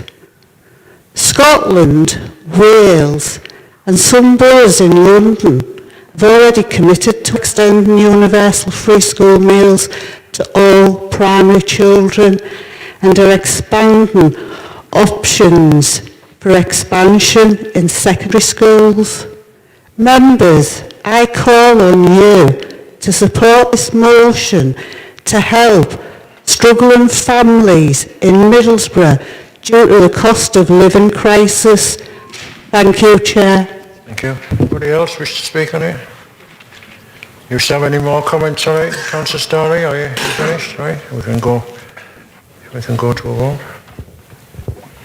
Before we go to the vote, just to clarify something that was mentioned earlier in the debate, you were invited, Councillor Storey, to amend the time frames that are in the motion, and you're comfortable to do that? That's within your gift as the Yes, by a month. So the Decembers would be January, and the January would then become February. Okay, thank you. So can I ask any members who are against this motion to raise their hands, please? Thank you. Any abstentions? Oh, no. Thank you. So the motion's carried. Thank you. Right. Next motion, safe place for veterans. Now, I understand that Councillor Cook wishes to amend this motion. So can we all agree to him amending the motion before we start? Anybody against that? No? Right, Councillor. Fire away. Actually, just on that point, I would like to thank Councillor Rathmell for seeing the motion, seeing its validity, and coming to me with the amendment beforehand so that we could work in a progressive way. That was actually really helpful. As we mark Bonfire Night in the month of November, it is important that we consider the effects that fireworks and loud displays can have on those who are or have served for our country and suffer long-term effects such as PTSD, and will find fireworks particularly hard to cope with. A safe and peaceful space is needed during this time. Middlesbrough Council resolves to work with Middlesbrough-based armed forces charities to set up a safe and quieter space and enable veterans to come together in support of one another. In the event that the council is setting up events with fireworks, the council should be mindful of the effects on others and look at ad hoc provisioning of a safe space. Middlesbrough Council also resolves, where possible, to only commission companies and issue permits to those for public events in Middlesbrough Council borough boundaries that only use low noise fireworks only. And just as a side, I would like to say that having done quite a lot of work in peer-to-peer support, especially with some veterans, it's been quite clear how badly that night affects many, many people. And I think that if we could come together and find a way of providing a space for them, it would go no end to making sure not only that those people who have served us so well can have a much more peaceful night, but their families can feel a lot safer knowing that their loved ones are not having to face that trauma all over again. Thank you. Councillor Story, you were going to second this? I second it. You wish to speak on it now, or are you going to wait till... I'll reserve the right to speak. Okay, so, we'll put it out. Councillor Thank you, Chair. Obviously, as Armed Forces champion, I'm very grateful for the sentiments expressed in this motion, but I find it impracticable, to be quite honest. Fireworks don't just go off on bonfire night. In fact, they go on for 2 weeks during the bonfire season, and they go on for a fortnight New Year. And on top of that, people have fireworks now around the year for weddings, all sorts of celebrations. And it's not just the controlled displays that's a problem. It's the fact that fireworks are let off at any time of day, night, up till 2 o'clock in the morning, any day in the year. I just find it's impracticable to find a place for people to go to when you don't know when fireworks are going to go off. That's as simple as that. I think the route to go down is partly what you're saying in your amendment, is that what we should be doing is an amendment, a motion that was put before this council some time ago by Councillor Chris Hobson, is that we get onto the government to legislate against the fireworks that are so loud. They're the ones that cause PTSD people suffer, takes them back to where they've been in the battlefield. Because these things are even louder than the thunder flashes we use on training exercises. So I think that's the route we should go down. I commend you for putting this motion forward. I just don't think it's practically possible to operate and cover the situation, because as I say, fireworks can go off at any day during the year, at any location, at any time during the year. So I just feel that we should go down the other route and try and get the fireworks, the levels of noise that they come out with, put down. But obviously, if you want to talk to people in the armed forces community, the organisations, the charities that look after them, you know, stress and such as that, by all means do. But that's my feeling on it anyway. Thank you, Chair. Thank you, Councillor. Councillor Morstan. Thank you, Chair. On Monday night at about 7:30, I was at a virtual meeting, and quite close to my house was a series of explosions. There was no display of coloured fireworks. It was purely explosions and loud explosions. These are the type of fireworks, well, sorry, I won't call it fire. These are the type of explosives that we need to be having banned. I did see in a shop in the town that sold fireworks at, before November the 5th, and in the window was a circular, basically magazine with about 50 explosive items in it. There was no display from it. It was purely a noisemaker, an offensive, distressing noisemaker. And this is what we should be looking at to have banned especially. I agree the bangs do affect people, children, ex-soldiers, ex-service people. This is what we should be aiming to get rid of, essentially, the explosive devices that don't provide any colour. Thanks, Chair. Thank you. Councillor Rothmell. Thank you, Chair. I think the motion's great. I actually like it even without the amendment, but I think the amendment strengthens it.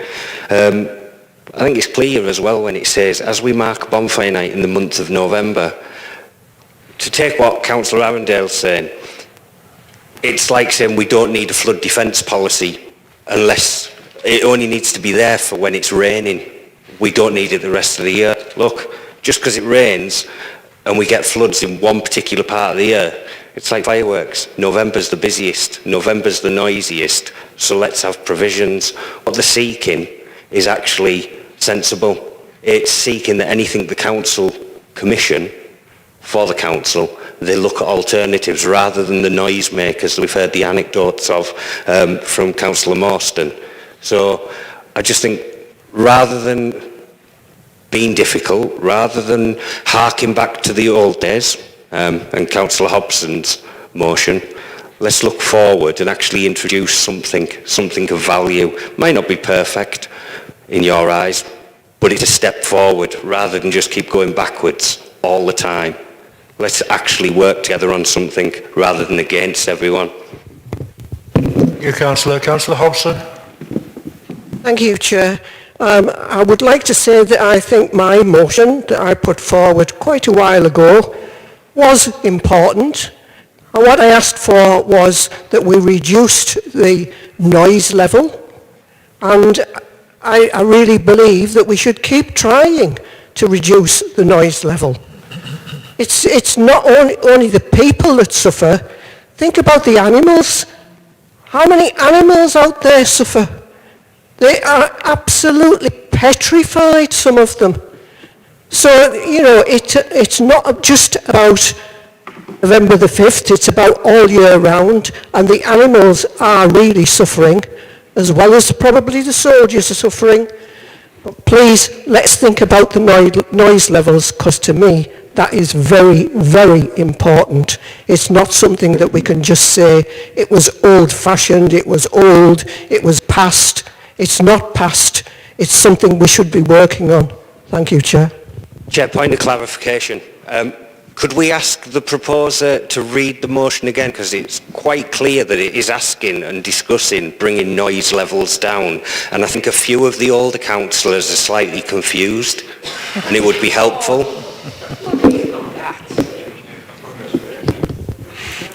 Point of order, Chair. I understood the motion quite well, and I think we should just go to the vote. Thank you. Well, we can't go to the vote yet because the seconder hasn't spoken. And I've also just seen that Mr. Cooper has his hand up. So we'll get Mr. Cooper to go first, and then we'll let Pepper speak, and then we'll go to the vote. Thank you, Chair. Yeah, I would like to commend Councillor Cook for bringing this to the Council. Post-traumatic stress disorder is something that not many of us see. Unfortunately, I have seen it. I had to deal with a young man who sat with a blanket over his head. He was one of our soldiers who'd been captured by enemy forces and tortured. And that poor young man was supposed to be going to hospital. He wouldn't move, he wouldn't take the blanket off. And I ended up having to hold his hand all the way to the hospital, and that blanket never come off. Now, if you've seen something like that, post-traumatic stress disorder, you'll understand just what effect it has on people. And anything we can do to relieve that is worth doing in my book. If we can't enforce it, that doesn't mean we can't try and implement it. So thank you, Councillor Cook. Thank you. Thank you, Councillor. Right, Councillor Story. Thank you. It was just to say that I appreciate Councillor Arundel's concerns about it, but I think if we don't try to do something, we will never do anything. And this is a step in the right direction. It will give people somewhere safe to go, and hopefully it will bring the noise level down on fireworks as well. And I think it's really important that we show our communities that we care, and it is a big issue in our communities, the noise from fireworks. And it affects everybody, children, veterans, animals, and it is really important that we give our communities a sense that they actually have somewhere that they can go and they are listened to. That's why I'm seconding this motion. Thank you. Thank you, Councillor. Right, we've got the vote. Okay, those against the motion first, please. Thank you. Any abstentions? Okay, the motion's carried. Thank you. Right, carrying on. Item number 14, notice of urgent motions. There are none. Item number 15, corporate governance improvement plan and progress update. I think, Mr. Mayor, are you doing this? Or is Stefan doing it? Or are you doing it, Stefan? I don't believe so, Chair. No, it's, No? it should be on. Yeah, I think it's you. I'm happy to give an update. No. Yeah, just tell them it's working. Chair, I'm happy to give it. Just for note until the next meeting. Sorry, Alan. Can I propose that we leave until the next meeting? Well, yeah, I'm happy to give a very It's going quick the mayor's going to give a verbal briefing. Hi everyone. So we are making headway. Obviously SIPFA came in, they dug down, they spoke to lots of people, not quite everyone, but lots of staff and members. They worked with us on devising a way of improving relationships, improving empathy and improving knowledge of each other's situations and how we can work better. We've created the subgroups. They're starting to meet. I'm personally engaging with SIPFA. I know the senior staff are too, and I think we are in the process of getting to where we want to be. We're probably at stage 3 in a 20-stage journey. I'm afraid I don't have any more detail than that because everybody knows where we're at. I think most of us are involved in committees in one way or another. And I think that what we will do is every single meeting, and beforehand if required, ad hoc, please get in touch with any questions. But I think we're doing all that we set out to do. I think we're doing all that SIPFA would have wanted us to do, and things are heading the right way. Thank you. Right, okay. Don't suppose anyone has any questions on that report, have they? Councillor McHale. No, McTee? No, she's gone. Gone, good. Won't be missed. Just a point of clarification. Paragraph 3, we haven't got 189 days in October. If you'd have a look, should be 19th. Thank you, Chair. Thank you, Councillor. I think it's gone to his head. Right, we're carrying on. Last item, vacancies on committees. I invite the monitoring officer to read them all out. Thank you, Chair. We have a few vacancies, and the first one is for Corporate Health and Safety Steering Group. We have one vacancy initially for the Labour Group. Are there any nominations, please? Councillor Cook, you're nominating yourself. Any further nominations? Okay, that place goes to Councillor Cook. Thank you. Next is Ad Hoc Scrutiny Panel. There are two vacancies. Initially, the first one is open to MIG, and the second one is, one is open to MIG and the other is open to the MECA group. So are there any MIG nominations for the first vacancy? That's from the MIG group. Councillor Morstan, nominating yourself. Thank you. And Sorry, Chair, I'm withdrawn. I was like punching Judy. Councillor Dodds is the nominee, okay. And so that place goes to Councillor Dodds, thank you. Memory loss. And then second is for the MECA group, a vacancy for the MECA group. Any nominations? No nominations from the MECA group, so that one's open to all councillors. Any wider nominations then? Councillor Morstan, you're nominating yourself, okay. And nomination for Councillor Higgins? Okay, we'll have a vote then between Councillor Morstan and Councillor Higgins. So all those in favour of Councillor Morstan?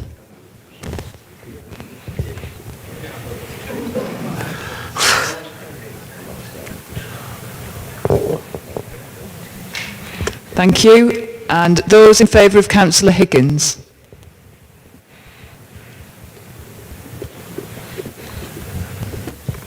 Okay, thank you. So that place goes to Councillor Morstan. And the next vacancy is for Children and Young People's Learning Scrutiny Panel. There's one vacancy initially for the Labour group. Are there any nominations, please? No nominations from the Labour group, so that is open to all councillors. Any wider nominations? Okay, we'll carry that forward to the next council meeting. Children and Young People's Social Care and Services Scrutiny Panel, one vacancy to all members. Any nominations? No, we'll carry that forward as well. Economic Development, Environment and Infrastructure Scrutiny Panel. There's one vacancy on the panel, which is open to all members, and we've so far had one nomination for Councillor Dodds. Are there any further nominations? Okay, that place goes to Councillor Dodds. Thank you.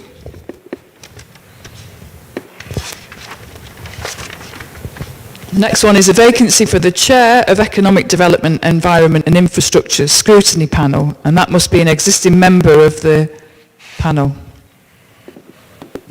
I'd like to nominate Councillor Branson because it's a passion of his and it's better to have somebody at the helm with a bit of knowledge. Okay, we've got two nominations currently, Councillor Arundale and Councillor Thompson. That's the third one, Councillor Branson. I'll withdraw Councillor Branson, then if Councillor Thompson's on it, somebody else can do the job. You've withdrawn that nomination for Councillor Branson, okay. Are there any further nominations? So we'll have a vote then between Councillor Arundale and Councillor Thompson. So all those in favour of Councillor Arundale?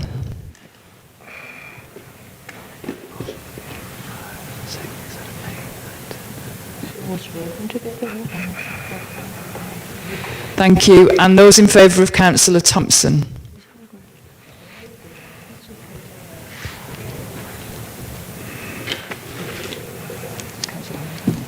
Okay, so that goes to Councillor Arundale. So there's a vacancy then for the Vice Chair of the panel. We have one nomination so far, which is Councillor Saunders. Are there any further nominations? And that's obviously, again, anybody who's on the panel already. That place goes to Councillor Saunders. Thank you. South Tees Health Scrutiny Committee. One vacancy initially open to independent members.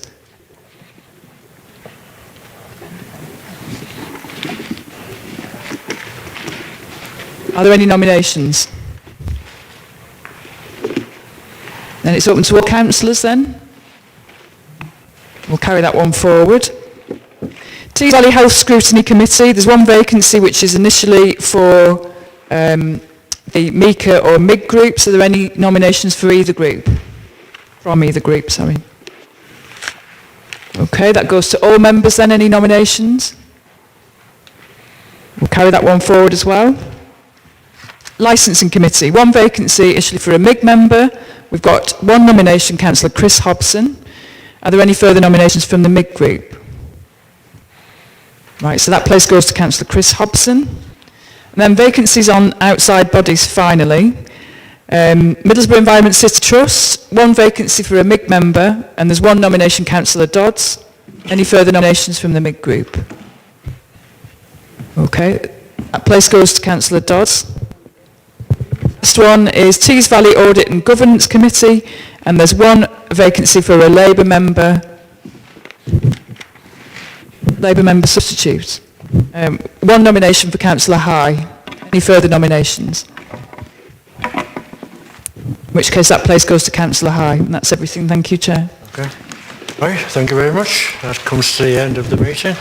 This is our last meeting this year. I'd like to wish everyone I know it's a bit early, but Merry Christmas and a Happy New Year. And we'll see you all at the budget meetings in the new year. Thank you for your attendance. Okay.